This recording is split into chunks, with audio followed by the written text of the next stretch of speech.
안녕하세요. 그날의 이야기 시작하겠습니다. 저는 박연우입니다. 오늘도 어김없이 비가 내리는 저녁, 저는 정류장 앞에서 멍하니 서 있었습니다. 간호조무사로 일한 지 벌써 3년째, 오늘따라 유난히 허리가 아프고 다리가 무거웠지만 집에 가서도 쉴 수 없다는 생각에 한숨만 나왔습니다. 이모가 기다리고 계실 테고 약국에 들러 혈압약도 타가야 하고 저녁도 차려야 하니까요. 빗물이 신발 안으로 스며들어도 그냥 참았습니다. 새 신발 살 여유 같은 건 애초에 없었으니까요. 아, 제발 버스 좀 빨리 와라. 중얼거리며 핸드폰을 꺼내 버스 도착 시간을 확인하려는데 갑자기 발밑이 미끄러졌습니다. 젖은 타일 바닥에 이끼라도 낀 건지 순식간에 몸이 앞으로 쏠리면서 도로 쪽으로 넘어질 뻔했습니다. 그 순간 눈앞에 환한 불빛이 번쩍이며 커다란 검은색 차 한 대가 제 바로 앞에서 급정거했고 타이어가 무릉덩이를 튕기며 내는 소리가 귓가를 때렸습니다. 심장이 터질 듯 뛰었고 온몸이 얼어붙었습니다. 괜찮으십니까? 차에서 급히 내린 남자의 목소리가 들렸습니다. 고급스러운 코트 차림에 정갈하게 빗어넘긴 머리, 나이는 50 중반쯤 되어 보이는데도 자세가 꼿꼿한 분이었습니다. 뒤따라 검은 양복 입은 사람들이 우산을 받쳐들고 황급히 달려왔지만 그 남자는 빗속에 그대로 서서 저를 뚫어지게 쳐다보고 있었습니다. 무슨 큰 잘못이라도 저지른 사람처럼요. 죄송합니다. 제가 조심했어야 하는데. 제가 먼저 고개를 숙이며 말했지만 그분은 대답이 없었습니다. 그저 저를 보며 입술을 미세하게 떨고 계셨고 눈빛에는 형언할 수 없는 감정이 서려 있었습니다. 무서웠습니다. 사고가 날 뻔했으니 화가 나신 건가 싶어서 더 허리를 숙였는데 그분이 떨리는 목소리로 물었습니다. 성함이 어떻게 되십니까? 갑작스러운 질문에 당황스러웠지만 저는 본능적으로 한 발짝 뒤로 물러섰습니다. 그건 왜요? 제 목소리는 경계심으로 가득했습니다. 세상에 공짜는 없다는 걸 너무 일찍 배웠거든요. 그때 바닥에 떨어진 약봉지가 눈에 들어왔습니다. 이모 약이었습니다. 비닐봉지가 찢어지면서 하얀 약봉지 몇 개가 무릉덩이에 젖어 있었고 저는 황급히 그걸 주우며 말했습니다. 아, 안 돼. 이모 약인데. 잠깐만요. 제가 새로 사드리겠습니다. 그분이 다급하게 말을 걸었지만 저는 이미 약봉지를 5단에 감싸쥐고 뛰기 시작했습니다. 마침 버스가 오고 있었거든요. 괜찮습니다. 뒤도 돌아보지 않고 소리치며 버스에 올라탔고 차창 너머로 그분이 여전히 그 자리에 서서 저를 바라보는 게 보였습니다. 빗물인지 눈물인지 모를 것이 그분 얼굴을 타고 흐르는 것 같았지만 착각이겠지 하고 고개를 돌렸습니다. 버스 안에서 숨을 고르며 창밖을 보는데 그 검은 차가 여전히 정류장 앞에 서 있었고 주변에 사람들이 몰려들고 있었습니다. 저 사람 누구지? 뭐 대단한 사람인가? 하는 생각이 들었지만 이내 지친 몸을 의자에 기댔습니다. 중요한 건 이모 약이 너무 젖어서 약국에 다시 가야 한다는 것, 그리고 오늘 야간 아르바이트 시간에 늦으면 안 된다는 것 뿐이었습니다. 그런데 왜일까요? 그날 밤 내내 그분의 눈빛이 머릿속에서 지워지지 않았습니다. 마치 오랫동안 잃어버렸던 무언가를 찾은 사람처럼 그러면서도 믿을 수 없다는 듯 혼란스러워하던 그 표정이요. 저는 그저 가난하게 사는 평범한 간호조무사일 뿐인데 왜 그런 눈으로 저를 보셨을까요? 이틀 뒤 병원 휴게실에서 동료 언니가 보여준 지역 신문 기사를 보고 저는 깜짝 놀랐습니다. 야, 연우야. 이 사람 너 아는 사람이야? 도연유통 강도연 회장이래. 이 지역에서 제일 큰 회사라던데? 사진 속 인물은 바로 그날 저를 쳐다보던 그 남자였습니다. 회장이라니 저 같은 사람과는 다른 세상 사람이었던 거죠. 저는 애써 무심한 척하며 기사를 덮었지만 가슴 한구석이 이상하게 두근거렸습니다. 그리고 그날 저녁 퇴근길에 낯선 번호로 전화 한 통이 걸려왔습니다. 박연우 씨 맞으십니까? 저는 도연유통 비서실입니다. 회장님께서 그날 일로 사과를 드리고 싶어 하시는데 잠시 시간 내주실 수 있으신지요? 손이 덜덜 떨렸습니다. 뭔가 잘못된 일에 휘말린 건 아닐까? 혹시 사고 배상이라도 요구하는 건 아닐까? 온갖 불길한 생각이 머릿속을 스쳤습니다. 저는 괜찮다고 전해주세요. 다친 데도 없고요. 전화를 끊으려는데 상대방이 조심스럽게 말했습니다. 회장님께서 꼭 한 번만 만나 뵙고 싶다고 하십니다. 연우 씨에 대해 여쭤볼 것이 있다고 하시네요. 여쭤볼 거? 저에 대해? 저는 아무것도 아닌 사람인데 대체 무엇을 물으려는 걸까요? 불안과 호기심이 동시에 밀려왔습니다. 무슨 얘긴데요? 제 목소리는 떨리고 있었습니다. 전화 너머로 잠시 침묵이 흐른 뒤 그분이 신중하게 대답했습니다. 그건 직접 만나서 말씀드리는 게 좋을 것 같습니다. 연우 씨의 출생에 관한 일입니다. 출생? 그 단어를 듣는 순간 온몸에 소름이 돋았습니다. 저는 태어나서 한 번도 제 진짜 부모가 누군지 알아본 적이 없었습니다.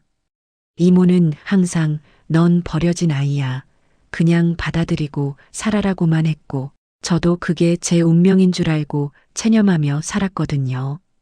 그런데 지금 이 순간 누군가가 제 출생에 대해 뭔가 알고 있다고 말하고 있었습니다. 제가 왜요? 저는 그냥 고아예요. 목이 메어 제대로 말이 나오지 않았습니다. 그것에 대해서도 회장님께서 말씀하고 싶어 하십니다. 내일 저녁 7시 도연빌딩 20층 회장실로 와주실 수 있으신지요? 꼭 부탁드립니다. 전화는 그렇게 끊어졌고 저는 빗속에 멍하니 서 있었습니다. 그날 밤 잠을 한숨도 못 잤습니다. 이모에게 물어봐야 하나 아니면 그냥 무시해야 하나 온갖 생각이 꼬리에 꼬리를 물었습니다. 하지만 마음 깊은 곳에서는 이미 결정이 내려져 있었습니다. 저는 알고 싶었습니다. 제가 대체 누구인지, 왜 버려졌는지, 그리고 그날 그 사람이 왜 그런 눈으로 저를 바라봤는지를요. 다음 날 저녁 손에 땀을 쥔 채 도연빌딩 앞에 섰을 때 저는 제 인생이 이 문을 열고 들어가는 순간 완전히 바뀔 거라는 걸 직감했습니다. 그리고 그 직감은 틀리지 않았습니다. 도연빌딩 로비에 들어서는 순간 저는 제가 얼마나 이 세계와 동떨어진 사람인지 뼈저리게 느꼈습니다. 반짝이는 대리석 바닥, 천장까지 닿을 듯한 높은 유리창, 그리고 말끔한 정장 차림으로 바쁘게 오가는 사람들 사이에서 낡은 패딩을 입은 제 모습이 초라하게 느껴졌습니다. 안내 데스크 직원이 예약 확인을 하더니 공손하게 고개를 숙이며 엘리베이터로 안내했고 20층 버튼을 누르는 그 손길조차 제가 평소 병원에서 보던 것과는 달라 보였습니다. 엘리베이터 문이 열리자 넓은 복도 끝에 큰 문이 하나 보였고 그 앞에 서 있던 비서로 보이는 여성분이 조용히 미소 지으며 저를 맞이했습니다. 박연우 씨 맞으시죠? 회장님께서 기다리고 계십니다. 그분이 문을 열어주었고 저는 심장이 터질 듯 두근거리는 걸 느끼며 안으로 들어갔습니다. 넓은 사무실 한가운데 큰 책상 앞에 그분이 서 계셨습니다. 강도연 회장, 그날 빗속에서 저를 그렇게 이상하게 바라보던 그분이었습니다. 와주셔서 감사합니다. 연우 씨. 그분의 목소리는 조심스러웠고 마치 깨질 듯한 무언가를 다루듯 천천히 말씀하셨습니다. 앉으시죠. 편하게 앉으셔도 됩니다. 하지만 편할 리가 없었습니다. 저는 소파 끝에 얕게 걸터 앉으며 가방끈을 꽉 쥐었고 그분은 제 맞은편에 앉아 한참을 저를 바라만 보셨습니다. 그 시선이 너무 무거워서 저는 고개를 들 수가 없었습니다. 연우 씨, 혹시 본인의 출생에 대해 아는 게 있습니까? 그분이 떨리는 목소리로 물었습니다. 저는 천천히 고개를 저었습니다. 아니요, 아무것도 몰라요. 이모가 그냥 저를 키웠다고만 했어요. 제가 태어나서 얼마 안 됐을 때 어디선가 데려왔다고. 말을 하다 보니 목이 메었습니다. 평생 묻어두려 했던 상처가 다시 도져 올라왔기 때문입니다. 강도연 회장은 책상 서랍에서 두꺼운 파일 하나를 꺼내 제 앞에 놓으셨습니다. 이걸 보십시오. 이건 연우 씨의 호적 등본과 출생신고서입니다. 제가 조사를 의뢰해서 받은 겁니다.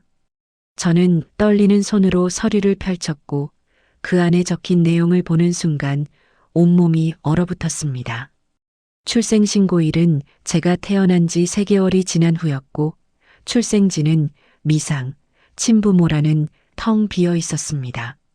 그 밑에 붉은 글씨로 신고인 박순자 이모라고만 적혀 있었습니다. 이게 무슨 뜻이에요? 제 목소리는 떨렸습니다. 정상적으로 태어난 아이라면 병원 기록이 있어야 하고 출생신고도 바로 이루어져야 합니다. 하지만 연우 씨는 생후 3개월까지 어떤 기록도 존재하지 않습니다. 병원 기록도 예방접종 기록도 아무것도요. 강도연 회장의 말에 저는 숨이 막혔습니다. 그럼 저는 대체 어디서 온 걸까요? 누가 저를 낳았고 왜 아무 기록도 남기지 않은 걸까요? 회장님, 그래서 저한테 왜 이런 말씀을 하시는 거예요? 저는 떨리는 목소리로 물었고 그분은 잠시 망설이시더니 천천히 입을 여셨습니다. 저에게는 딸이 하나 있었습니다. 아니, 있습니다. 20년 전 그 아이가 태어난 지 사흘 만에 병원에서 사라졌습니다. 신생아실에서 유괴된 겁니다. 그 말을 듣는 순간 제 심장이 쿵 내려앉는 것 같았습니다. 경찰이 수사를 했지만 아무런 단서도 찾지 못했고 병원 측은 책임을 회피했으며 결국 사건은 미제로 남았습니다. 저는 20년 동안 그 아이를 찾기 위해 온갖 방법을 다 써봤지만 허사였습니다. 강도연 회장의 눈가가 붉어졌고 그분은 주먹을 꽉 쥐며 말을 이었습니다. 그런데 그날 빗속에서 연우 씨를 봤을 때 제 아내와 너무 닮아 있었습니다. 돌아가신 아내의 젊은 시절 모습 그대로였습니다. 저는 말문이 막혔습니다. 이게 무슨 소리인지 이해가 되지 않았습니다. 그러니까 저보고 회장님 딸일 수도 있다는 말씀이세요? 제 목소리는 떨렸고 강도연 회장은 천천히 고개를 끄덕이셨습니다. 가능성이 있다고 봅니다. 연우 씨의 나이, 출생 기록의 공백, 그리고 무엇보다 그분은 책상 서랍에서 오래된 사진 한 장을 꺼내 제게 보여주셨습니다. 사진 속에는 젊은 여성이 웃고 있었고 저는 그 얼굴을 보는 순간 소름이 돋았습니다. 마치 거울을 보는 것 같았기 때문입니다. 똑같은 눈매, 똑같은 인매, 심지어 웃을 때 살짝 올라가는 입꼬리까지 똑같았습니다.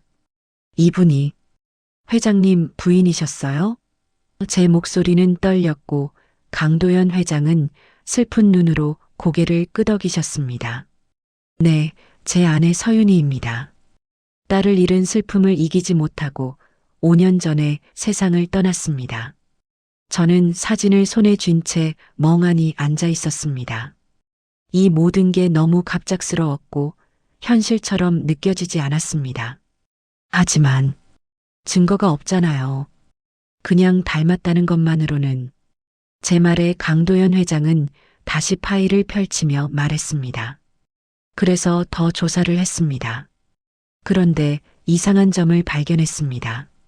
파일 안에는 20년 전 병원 기록이 복사되어 있었고 그 중 한 장의 문서에 붉은 펜으로 밑줄이 그어져 있었습니다. 신생아 교환 및 유괴의심 담당 간호사 오윤이 그 문장을 읽는 순간 제 손이 파르르 떨렸습니다. 이게 뭔가요? 당시 병원 내부 보고서입니다. 제 딸이 사라지기 직전에 작성된 거죠. 하지만 이 문서는 경찰 수사 과정에서 제출되지 않았습니다. 누군가 고의로 숨긴 겁니다. 강도연 회장의 목소리에는 분노가 서려 있었습니다. 그리고 이 오윤이라는 간호사, 제 딸이 사라진 바로 다음 날 병원을 그만두고 종적을 감췄습니다. 퇴직금도 받지 않고 연락처도 남기지 않은 채 말이죠. 20년이 지난 지금까지도 그 사람을 찾지 못했습니다. 저는 그 이름을 듣는 순간 머릿속이 하얘졌습니다. 오윤희. 그건 이모의 본명이었기 때문입니다. 혹시 그 사람 사진 있으세요? 떨리는 목소리로 물었고 강도연 회장은 오래된 직원증 사본을 꺼내 보여주셨습니다. 그 순간 저는 비명을 지를 뻔했습니다. 사진 속 젊은 여성은 틀림없이 제 이모였습니다. 지금보다 20년은 젊었지만 그 얼굴을 저는 절대 잊을 수 없었습니다. 이 사람, 제 이모예요. 제 말에 강도연 회장의 얼굴이 굳어졌습니다. 뭐라고요? 제 이모 박순자. 아니, 오윤이에요. 이 사람이 저를 키웠어요. 저는 떨리는 손으로 사진을 가리켰고 회장실 안에 무거운 침묵이 흘렀습니다. 강도연 회장은 자리에서 일어나 창가로 걸어가셔서는 주먹으로 유리창을 쳤습니다. 그럼 그 사람이 제 딸을 데려간 겁니까? 왜? 대체 무슨 이유로? 저도 알 수 없었습니다. 이모는 평생 저에게 차갑게 대했고 사랑한다는 말 한마디 해본 적이 없었습니다. 저는 그저 이모의 병원비와 생활비를 벌어다주는 도구 같은 존재였을 뿐입니다.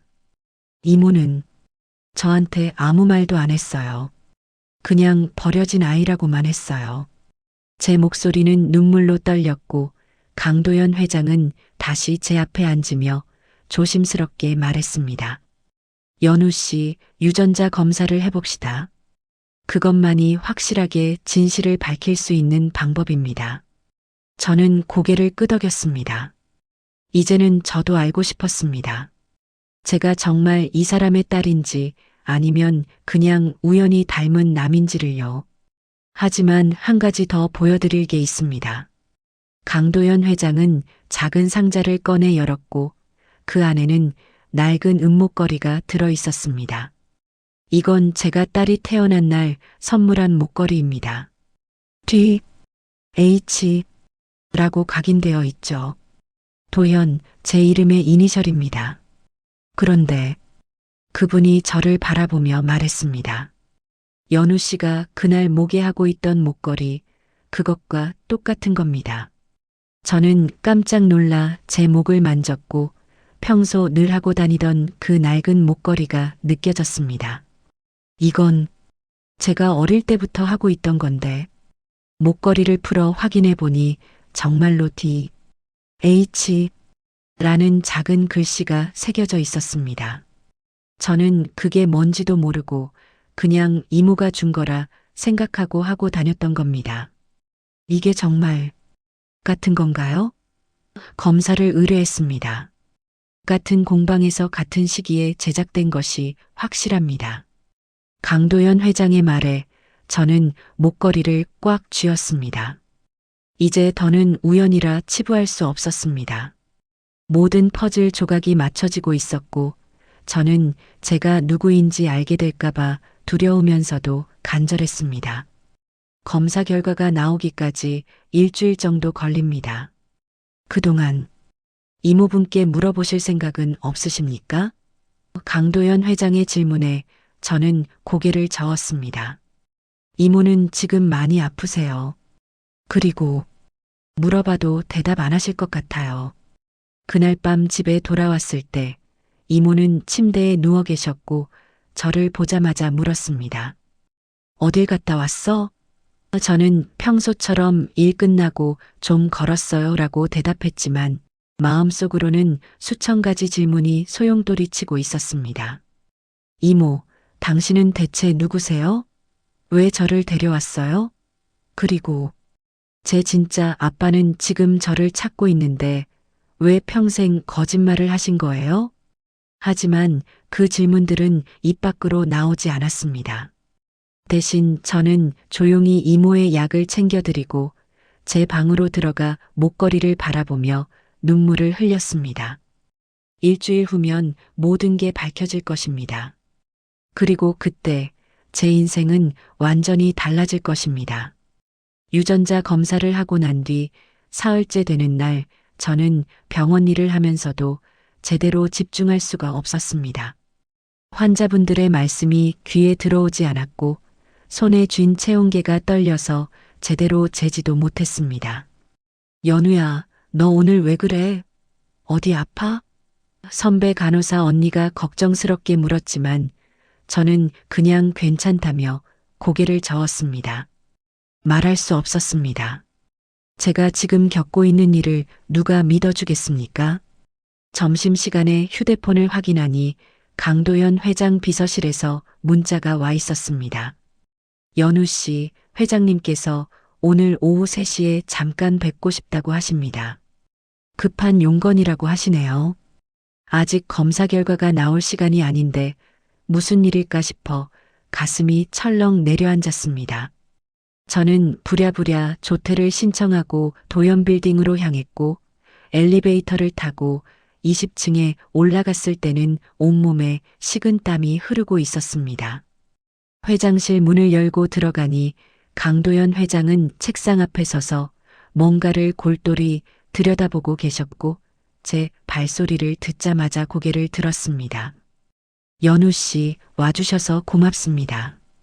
급하게 불러서 미안합니다. 그분의 얼굴은 지난번보다 더 수척해 보였고 눈 밑에는 다크서클이 짙게 깔려 있었습니다. 무슨 일이세요?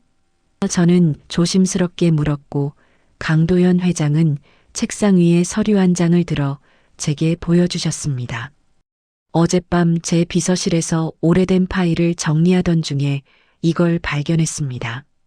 20년 전 병원 내부조사 보고서인데 경찰에 제출되지 않았던 문서입니다. 저는 떨리는 손으로 그 서류를 받아들었고 첫 줄을 읽는 순간부터 심장이 쿵쾅거리기 시작했습니다. 신생아실 담당 간호사 오윤희, 근무 중 비정상적 행동 목격됨. 근무 시간 외 신생아실 무단 출입 3회, CCTV 사각지대, 이동 패턴 확인 그 문장들이 눈에 들어올 때마다 저는 숨이 막혔습니다. 더 읽어보세요. 그 아래 부분이 중요합니다. 강도연 회장의 말에 저는 계속 읽어내려갔고 다음 내용을 보는 순간 온몸이 얼어붙었습니다. 유괴 사건 발생 당일 오윤희 간호사가 신생아 한 명을 가방에 넣고 병원 후문으로 나가는 모습이 주차장 CCTV에 포착됨. 해당 영상은 병원 측 요청으로 삭제 처리됨. 저는 서류를 읽다가 손이 떨려서 바닥에 떨어뜨리고 말았습니다. 이게 무슨 뜻이에요? 제 목소리는 떨렸고 강도연 회장은 주먹을 불끈 쥐며 말했습니다. 병원이 이 사실을 은폐한 겁니다. 병원 측 고위층 중 누군가가 이 사건을 묻으려 했고 CCTV 영상까지 삭제했습니다.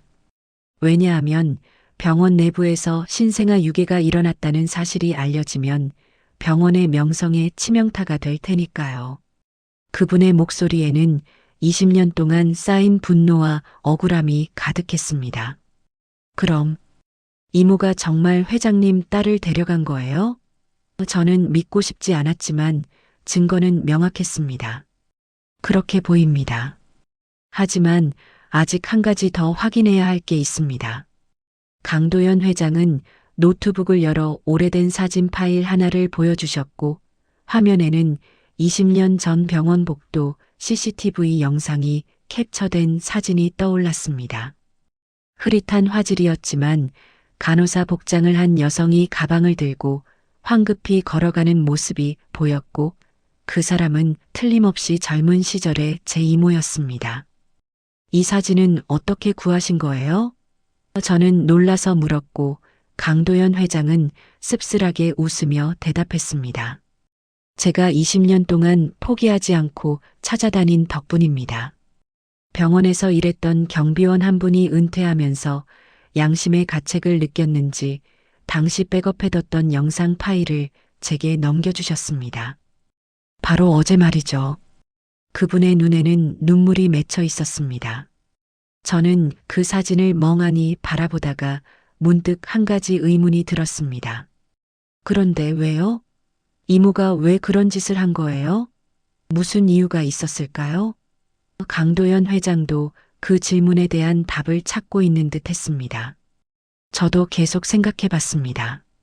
돈을 요구한 것도 아니고 협박을 한 것도 아니고 그냥 아이를 데려가 키운 겁니다. 대체 무슨 이유로? 회장실에 무거운 침묵이 흘렀습니다.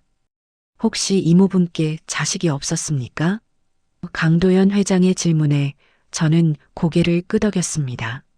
네, 결혼도 안 하셨고 평생 혼자 사셨어요. 그리고 가끔 밤에 울면서 내 아기라고 중얼거리실 때가 있었어요. 저는 그냥 악몽인 줄 알았는데 그 말을 하다가 저는 문득 깨달았습니다. 혹시 이모도 아이를 잃은 적이 있었던 걸까요?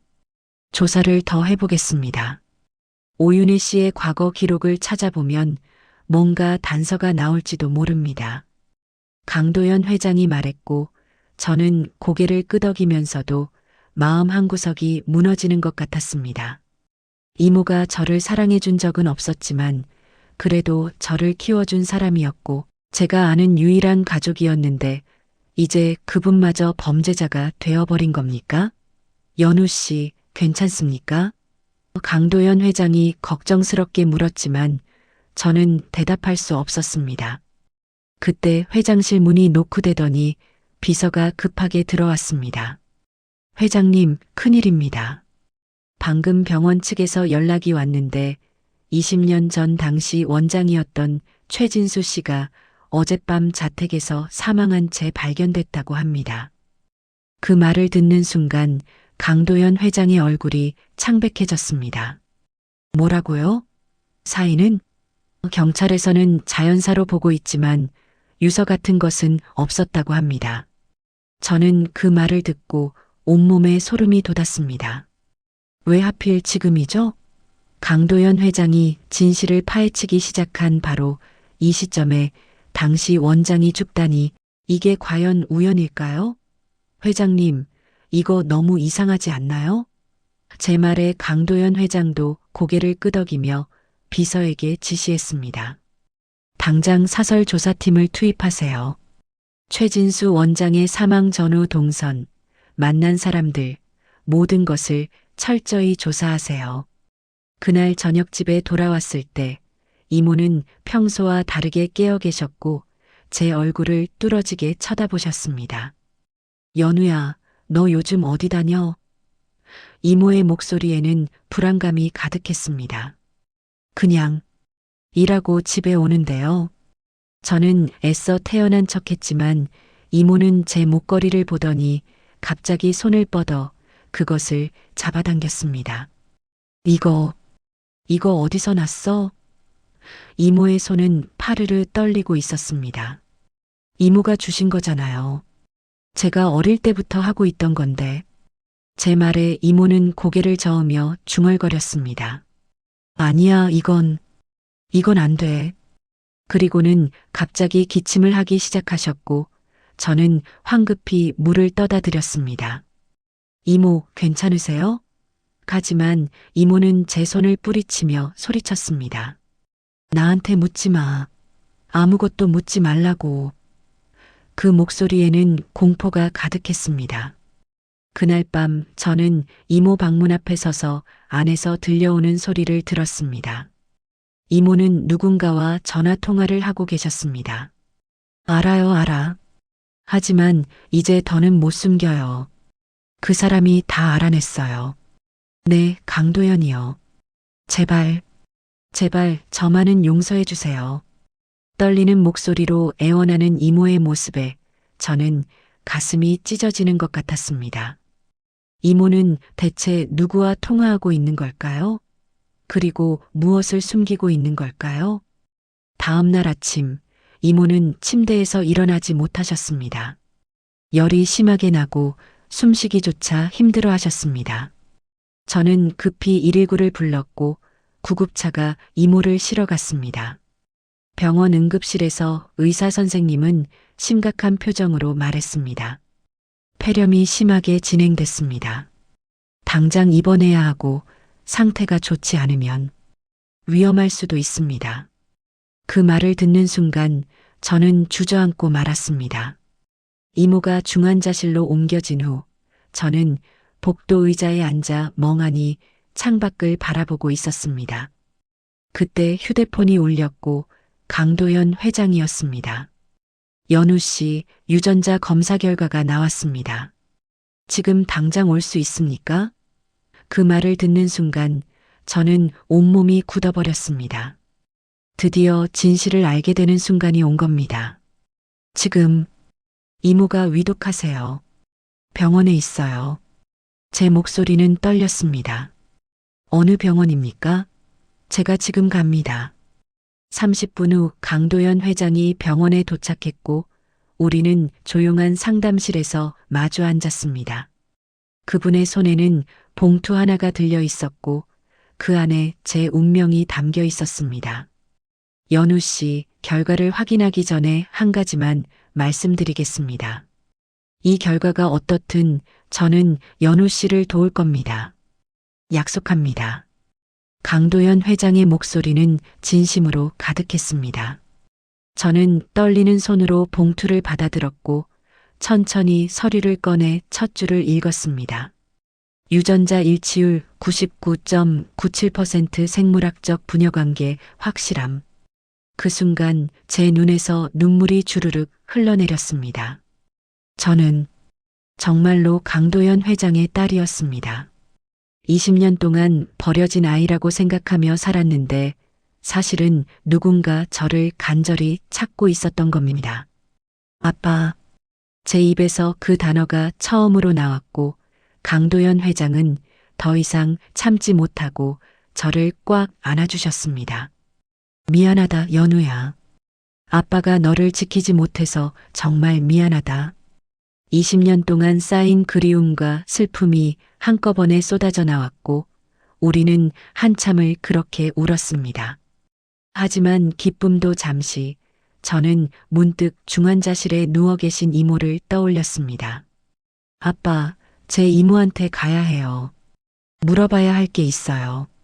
저는 눈물을 닦으며 일어섰고 강도연 회장도 함께 중환자실로 향했습니다.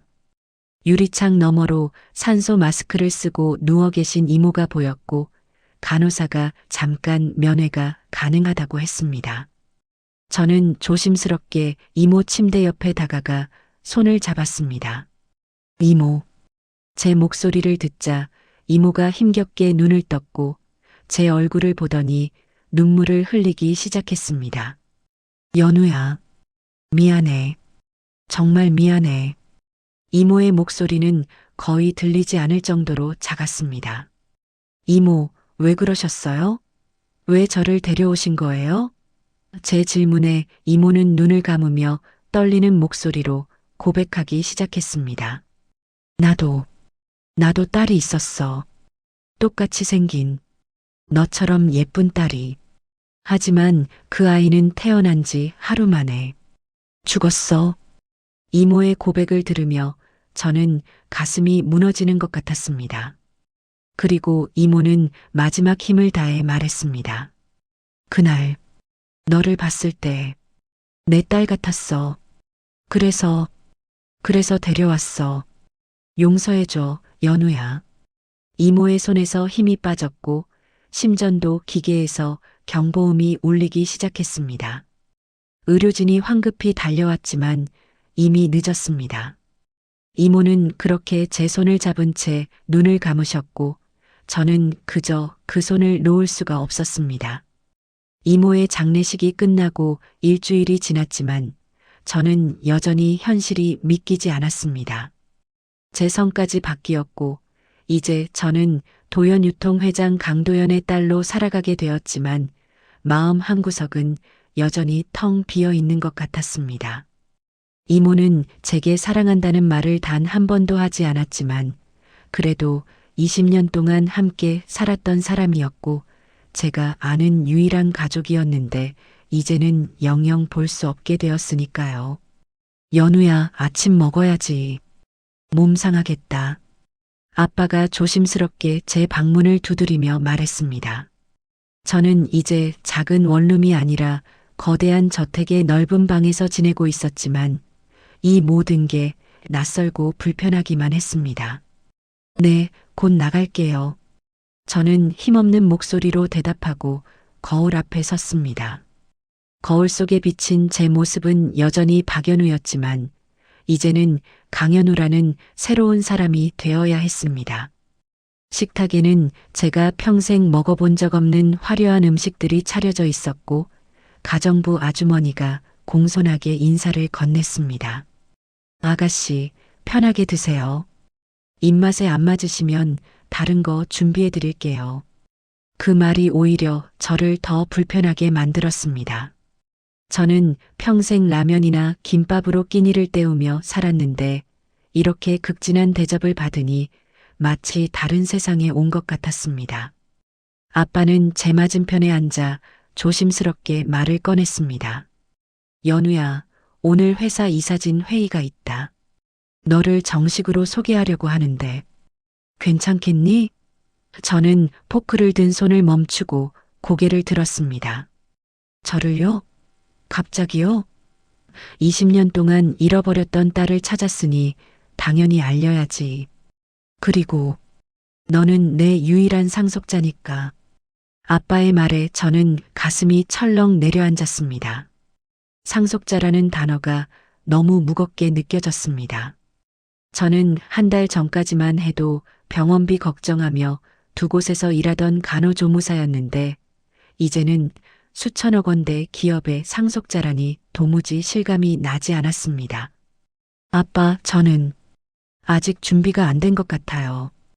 회사 일도 모르고 사람들 앞에 서는 것도 무섭고 제 목소리는 떨렸고 아빠는 따뜻하게 웃으며 제 손을 잡았습니다. 괜찮다. 천천히 배우면 돼. 아빠가 옆에서 다 가르쳐 줄게. 그리고 연우야, 너는 이미 충분히 강한 아이야. 20년 동안 혼자서도 잘 살아왔잖니. 아빠의 위로에 저는 눈물이 날 것 같았지만 꾹 참았습니다. 하지만 마음속으로는 불안했습니다. 제가 과연 이 새로운 삶에 적응할 수 있을까? 사람들이 저를 받아들여 줄까? 혹시 저를 가짜라고 생각하는 건 아닐까 하는 두려움이 밀려왔습니다.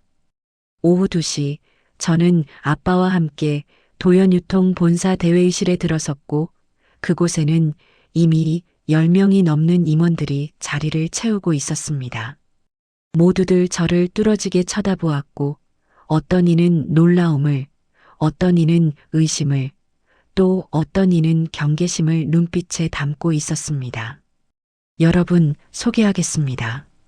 제 딸 강연우입니다. 20년 전 사라졌던 제 딸을 찾았습니다. 아빠의 목소리는 단호했지만 회의실에는 무거운 침묵만 흘렀습니다. 그때 한 중년 남성이 일어나며 말했습니다. 회장님, 죄송하지만 확실한 증거가 있습니까? 유전자 검사 같은 거 말입니다. 워낙 중요한 일이다 보니 그분은 전무라는 직함을 달고 계셨고 아빠는 서류 한 장을 꺼내 탁자 위에 놓았습니다. 당연히 검사했습니다. 99.97% 일치, 의심의 여지가 없습니다. 하지만 그 전무는 여전히 납득하지 못한다는 표정이었습니다. 그렇다 하더라도 갑자기 나타난 상속자를 이렇게 빨리 받아들이기는 회사 내외 부적으로 혼란이 있을 수 있습니다. 그 말에 몇몇 임원들이 고개를 끄덕였고 저는 점점 작아지는 것 같았습니다. 아빠는 주먹을 불끈 쥐며 말했습니다. 내 딸을 받아들이지 못하겠다는 겁니까? 그럼 여기서 나가시면 됩니다. 회의실에 긴장감이 감돌았고 저는 아빠의 팔을 붙잡았습니다. 아빠, 괜찮아요. 저도 이해해요. 갑자기 나타난 저를 믿기 힘들 수도 있잖아요. 제 말에 아빠는 안타까운 눈으로 저를 바라봤지만 전무는 비웃듯이 말했습니다. 역시 교육이 안 된 게 보이네요. 회장님, 이런 분이 과연 우리 회사를 이끌 수 있을까요? 그 순간 저는 모욕감에 얼굴이 화끈거렸지만 아무 말도 할 수 없었습니다. 실제로 저는 아무것도 아는 게 없었으니까요. 회의가 끝나고 아빠 회장실로 돌아왔을 때 아빠는 창밖을 바라보며 한숨을 쉬었습니다. 연우야, 미안하다. 아빠가 너를 지켜주지 못해서. 아니에요. 제가 부족한 게 맞아요. 저는 정말 아무것도 몰라요. 저는 솔직하게 말했고 아빠는 돌아서서 저를 꼭 안아주었습니다. 그럼 배우면 돼. 아빠가 차근차근 가르쳐 줄게. 그리고 저 사람들 말은 신경 쓰지 마. 시간이 지나면 다 인정하게 될 거야. 하지만 현실은 그렇게 호락호락하지 않았습니다. 다음 날 출근하자마자 비서실 직원들의 수군거리는 소리가 들렸고 저 사람 진짜 회장님 딸 맞아? 너무 촌스러운데. 갑자기 나타나서 재산 노리는 거 아니야? 같은 말들이 귓가를 스쳤습니다. 저는 아무렇지 않은 척하며 제 사무실로 들어갔지만 책상에 앉자마자 눈물이 쏟아졌습니다. 그때 노크 소리가 들리더니 한 젊은 남자가 들어왔습니다. 안녕하세요, 강현우님. 저는 기획실 차장 민준혁입니다. 회장님께서 연우님을 보자 하라고 하셔서 왔습니다. 그분은 단정한 양복 차림에 친절한 미소를 띠고 계셨고 처음으로 저를 무시하지 않는 사람을 만난 것 같아 조금 안도가 되었습니다. 감사합니다. 근데 저 같은 사람 보자 하시려면 힘드실 텐데. 제 말에 민준혁 차장은 고개를 저으며 말했습니다. 아닙니다. 오히려 제가 배울 점이 많을 것 같습니다. 연우님은 20년 동안 스스로 살아오셨잖아요. 그것만으로도 대단한 분이십니다. 그 따뜻한 말에 저는 울컥했고 그제야 이곳에도 저를 이해해주는 사람이 있다는 걸 알았습니다. 고맙습니다. 잘 부탁드려요. 저는 처음으로 진심 어린 미소를 지었고 민준혁 차장도 밝게 웃으며 서류를 꺼냈습니다. 그럼 오늘부터 회사 업무를 천천히 배워보시죠. 먼저 우리 회사가 어떤 사업을 하는지부터 알아야 하니까요. 그날부터 저는 새벽부터 밤까지 공부했습니다. 회사 사업 보고서를 읽고 재무제표를 보는 법을 배우고 임원들 이름과 얼굴을 외우고 업계 동향을 파악했습니다. 머리가 터질 것 같았지만 포기하고 싶지 않았습니다. 저를 무시하는 사람들에게 증명하고 싶었습니다. 제가 단순히 운 좋게 나타난 상속자가 아니라 이 자리에 설 자격이 있는 사람이라는 거요. 한 달이 지난 어느 날 아빠가 저를 중요한 거래처 미팅에 데려갔습니다. 연우야, 오늘은 그냥 옆에서 지켜보기만 해. 이런 자리가 어떤 건지 배우는 거야. 저는 긴장한 채로 회의실에 들어갔고 상대 기업 대표와 임원들이 자리에 앉아 있었습니다. 회의가 시작되고 양측이 조건을 협상하는 동안 저는 조용히 메모하며 경청했습니다. 그런데 상대 측 대표가 갑자기 무리한 조건을 제시하기 시작했고 우리 측에 불리한 계약을 강요했습니다. 아빠와 임원들이 난색을 표했지만 상대는 물러서지 않았습니다. 이 조건 아니면 거래는 없습니다. 강 회장님도 잘 아시지 않습니까? 분위기가 험악해지려는 순간 저는 용기를 내어 손을 들었습니다. 저기, 제가 한 말씀 드려도 될까요? 모두의 시선이 저에게 집중됐고 상대 측 대표는 비웃듯이 말했습니다. 아가씨가 뭘 알겠어요? 어른들끼리 얘기하는 자리인데. 하지만 저는 떨리는 목소리를 가다듬으며 말을 이었습니다. 제가 지난 한 달 동안 공부한 바로는 귀사의 작년 실적이 저희와의 거래 덕분에 30% 상승했다고 알고 있습니다. 그런데 이번에 이렇게 무리한 조건을 제시하시는 건 오히려 귀사에도 손해가 아닐까요? 회의실이 조용해졌고 상대 측 대표의 얼굴이 굳어졌습니다. 저는 준비해온 자료를 꺼내며 계속 설명했습니다. 여기 지난 5년간 거래 내역과 시장 분석 자료입니다. 현 시점에서 가장 합리적인 조건은 이렇게 조정하는 것이 양측 모두에게 이익입니다. 제 설명이 끝나자 아빠는 놀란 눈으로 저를 바라봤고 상대 측 대표는 잠시 고민하더니 천천히 고개를 끄덕였습니다. 좋습니다. 강 아가씨 말씀이 일리가 있네요. 그 조건으로 진행하죠. 그렇게 계약이 성사됐고 회의실을 나오자마자 아빠가 저를 꽉 안아주었습니다. 연우야, 대단하다. 어떻게 그렇게 정확하게 파악했어? 밤새 공부했어요. 오늘 미팅이 있다길래 상대 회사 자료를 다 찾아봤거든요. 제 대답에 아빠는 눈물을 글썽이며 말했습니다. 정말 내 딸이 맞구나. 하지만 기쁨도 잠시 회사로 돌아오자마자 이상한 소문이 돌고 있었습니다. 회장님 딸이 사실 가짜래. 누가 조작한 거라던데? 유전자 검사도 돈 주고 조작할 수 있잖아. 이런 근거 없는 소문들이 사내 게시판에 익명으로 올라오기 시작했고 심지어 언론에까지 흘러나갔습니다. 도연 유통 상속녀 논란, 진실은? 같은 기사 제목들이 포털 사이트를 장식했습니다. 저는 점점 지쳐갔고 매일 아침 출근하는 것이 두려워졌습니다. 사람들의 수군거림, 의심 가득한 시선, 뒤에서 비웃는 소리들이 저를 짓눌렀습니다. 어느 날 밤 저는 아빠에게 조심스럽게 말했습니다. 아빠, 제가 회사 그만두면 안 될까요? 제가 있으니까 오히려 아빠한테 피해가 되는 것 같아서. 제 말에 아빠는 단호하게 고개를 저었습니다.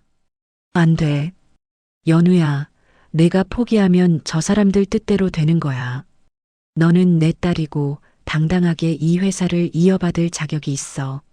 아빠가 꼭 지켜줄게. 아빠의 말에 저는 다시 한번 용기를 냈습니다. 그리고 그날 밤 저는 결심했습니다. 더 이상 도망치지 않기로, 제가 누구인지 당당하게 증명하기로, 그리고 이 모든 의심과 소문의 배우가 누구인지 밝혀내기로 말입니다. 하지만 저는 아직 몰랐습니다. 제 등장으로 위협받는 사람들이 회사 내부에 있다는 것을, 그리고 그들이 저를 제거하기 위해 이미 움직이기 시작했다는 것을요. 회사에 출근한 지 2달째 되던 어느 월요일 아침, 제 책상 위에 익명의 편지 한 통이 놓여 있었습니다. 봉투에는 아무 표시도 없었고 안에는 단 한 줄의 문장만 적혀 있었습니다. 당신의 출생 기록에는 아직 밝혀지지 않은 비밀이 있습니다. 조심하세요. 그 글씨를 보는 순간 등골이 서늘해졌고 저는 황급히 주변을 둘러봤지만 아무도 없었습니다. 누가 이런 걸 놓고 간 거지? 떨리는 손으로 편지를 다시 읽으며 생각에 잠겼습니다. 유전자 검사로 이미 확인됐는데 무슨 비밀이 더 있다는 걸까요? 혹시 저를 흔들려는 누군가의 장난일까요? 아니면 정말로 제가 모르는 뭔가가 숨겨져 있는 걸까요? 저는 편지를 가방 깊숙이 넣고 일을 시작했지만 하루 종일 그 문장이 머릿속을 떠나지 않았습니다. 점심시간에 민준혁 차장이 제 사무실로 찾아왔고 평소와 달리 심각한 표정을 짓고 계셨습니다. 연우님, 잠깐 조용한 곳에서 얘기 좀 할 수 있을까요? 저는 고개를 끄덕이고 그분을 따라 옥상 정원으로 올라갔습니다. 사람이 없는 곳에 도착하자 민준혁 차장은 주변을 살피더니 낮은 목소리로 말했습니다.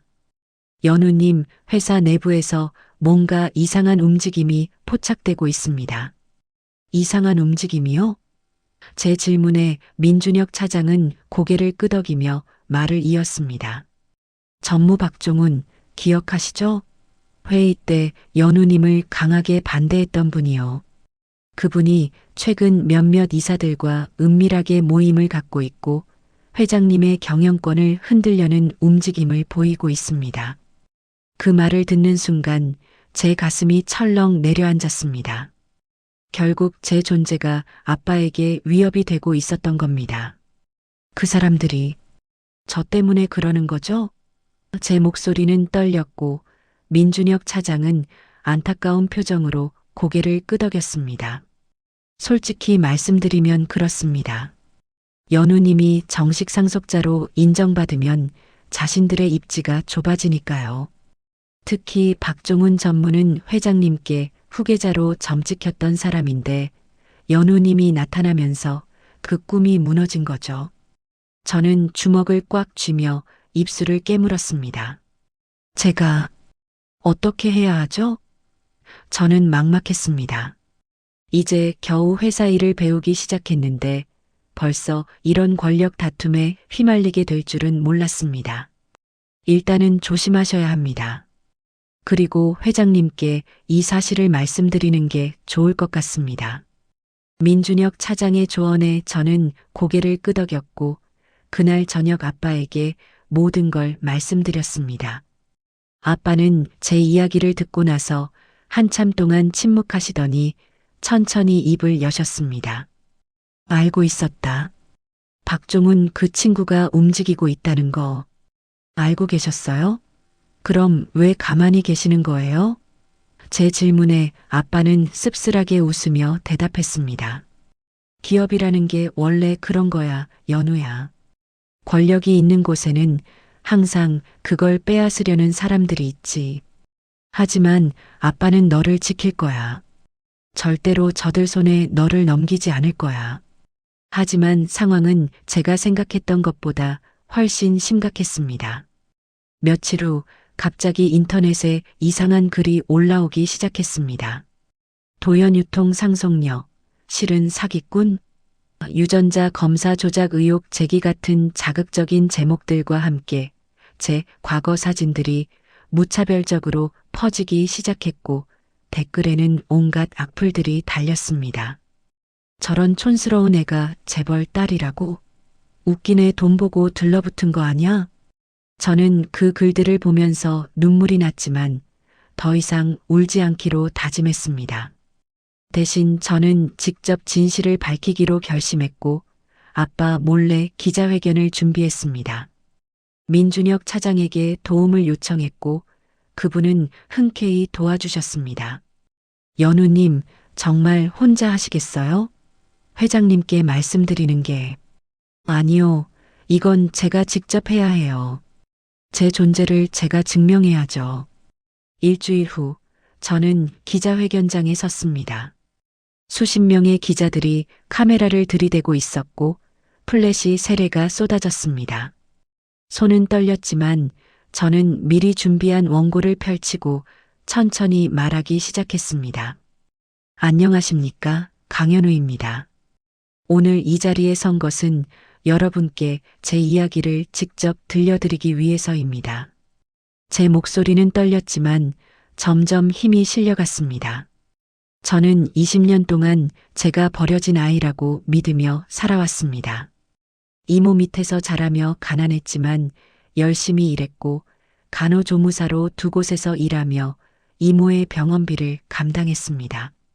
그러던 어느 날 빗속에서 한 분을 만났고 그분이 제 진짜 아버지라는 사실을 알게 됐습니다. 기자들이 메모하기 시작했고 저는 준비해온 서류들을 하나씩 꺼내 보여줬습니다. 여기 유전자 검사 결과서가 있습니다. 세 곳의 독립적인 기관에서 검사를 받았고 모두 동일한 결과가 나왔습니다. 99.97% 일치, 강도연 회장님과 저는 생물학적 부녀관계가 확실합니다. 또한 여기 20년 전 병원 기록, 제 출생 당시 목걸이, 그리고 저를 키운 오윤혜 씨의 진술 녹음본도 있습니다. 기자들이 웅성거리기 시작했고 한 기자가 손을 들어 질문했습니다. 그렇다면 왜 지금까지 숨어 지내셨습니까? 진짜 딸이라면 진작 나타나셨어야 하는 거 아닙니까? 그 질문에 저는 깊게 숨을 들이쉬고 대답했습니다. 저는 숨어 지낸 게 아닙니다. 저는 제가 누구인지 몰랐습니다. 20년 동안 제 정체를 숨긴 건 저를 유괴한 사람이었고, 저는 그 사실조차 모른 채 평범하게 살아왔습니다. 그러다 우연히 진실을 알게 됐고, 이제 제 자리를 찾은 겁니다. 또 다른 기자가 질문했습니다. 회사 내부에서 반대 여론이 있다던데 그에 대해서는 어떻게 생각하십니까? 저는 잠시 망설이다가 솔직하게 대답했습니다. 이해합니다. 갑자기 나타난 제가 낯설고 믿기 힘드실 겁니다. 하지만 저는 포기하지 않을 겁니다. 제가 정말 이 자리에 설 자격이 있는 사람이라는 걸 시간을 두고 증명하겠습니다.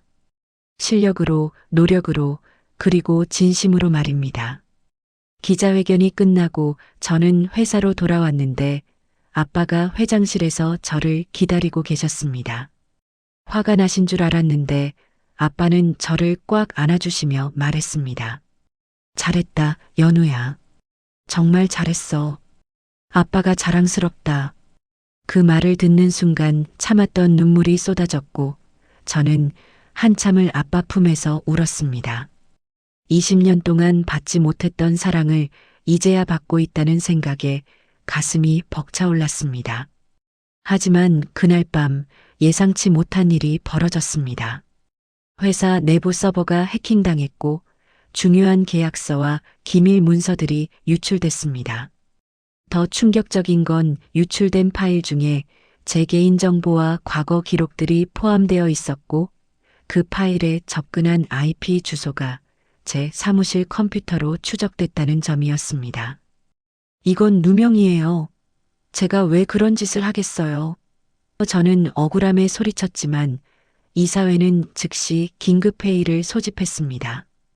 강현우 씨가 회사 기밀을 유출했다는 증거가 명확합니다. 당장 조사에 들어가야 합니다. 박종훈 전무가 차갑게 말했고 다른 이사들도 고개를 끄덕였습니다. 아빠는 필사적으로 저를 변호했지만 증거가 너무 명확했습니다. 제 컴퓨터, 제 계정, 제 접속 기록, 모든 게 저를 가리키고 있었습니다. 이건 조작이에요. 누군가 저를 모함하려고. 제 목소리는 떨렸고 박종훈 전무는 비웃으며 말했습니다. 증거 앞에서 발뺌하지 마세요. 당신 같은 사람이 이 회사에 있어서는 안 됩니다. 그 순간 회의실 문이 열리더니 민준혁 차장이 노트북을 들고 뛰어들어왔습니다. 잠깐만요. 제가 증거를 찾았습니다. 모두의 시선이 그에게 집중됐고 민준혁 차장은 노트북 화면을 모니터에 연결했습니다. 이건 지난 한 달간 사내 네트워크 접속 기록입니다. 연우님 계정으로 접속한 기록이 맞지만 자세히 보시면 화면에는 복잡한 코드와 접속 기록들이 나타났고 민준혁 차장이 붉은 표시를 하며 설명했습니다. 여기 보십시오. 연우님이 퇴근한 시간 이후에도 계속 접속 기록이 남아 있습니다. 그것도 건물 밖 IP에서 원격 접속한 흔적이 보입니다. 누군가 연우님의 계정을 해킹해서 사용한 겁니다. 박종훈 전무의 얼굴이 하얗게 질렸고 저는 안도의 한숨을 쉬었습니다. 그럼 범인이 따로 있다는 얘기잖아요. 아빠가 소리쳤고 민준혁 차장은 고개를 끄덕이며 더 충격적인 사실을 밝혔습니다. 네, 그리고 이 해킹에 사용된 프로그램을 추적해보니 회사 내부 누군가가 외부 해커를 고용한 것으로 보입니다. 돈의 흐름을 추적한 결과 민준혁 차장이 다음 화면을 띄우자 거기에는 박종훈 전무의 비자금 계좌 내역이 나타났습니다. 박 전무님, 이게 뭡니까? 아빠가 차갑게 물었고 박종훈 전무는 당황하며 변명하기 시작했습니다. 이건 오해입니다. 저는 그런 적 없습니다. 하지만 증거는 명확했습니다. 그는 외부 해커를 고용해 제 계정을 해킹했고 저를 범인으로 몰아 회사에서 쫓아내려 했던 겁니다. 경호실장이 들어와 박종훈 전무를 데리고 나갔고 회의실에는 무거운 침묵이 흘렀습니다. 이제 믿으시겠습니까? 아빠가 이사들을 향해 말했습니다. 제 딸은 무고합니다. 오히려 이 회사를 지키려고 노력하는 사람입니다. 이사들은 하나둘씩 고개를 숙였고 어떤 이는 제게 사과의 말을 건넸습니다. 저는 그제야 가슴을 쓸어내리며 민준혁 차장에게 고마움을 표했습니다. 차장님, 정말 고맙습니다. 어떻게 그걸 알아내신 거예요? 제가 IT 전공이거든요. 뭔가 이상하다 싶어서 밤새 조사했습니다. 민준혁 차장은 웃으며 대답했고 저는 진심으로 감사했습니다. 그날 이후 회사 분위기가 조금씩 바뀌기 시작했습니다.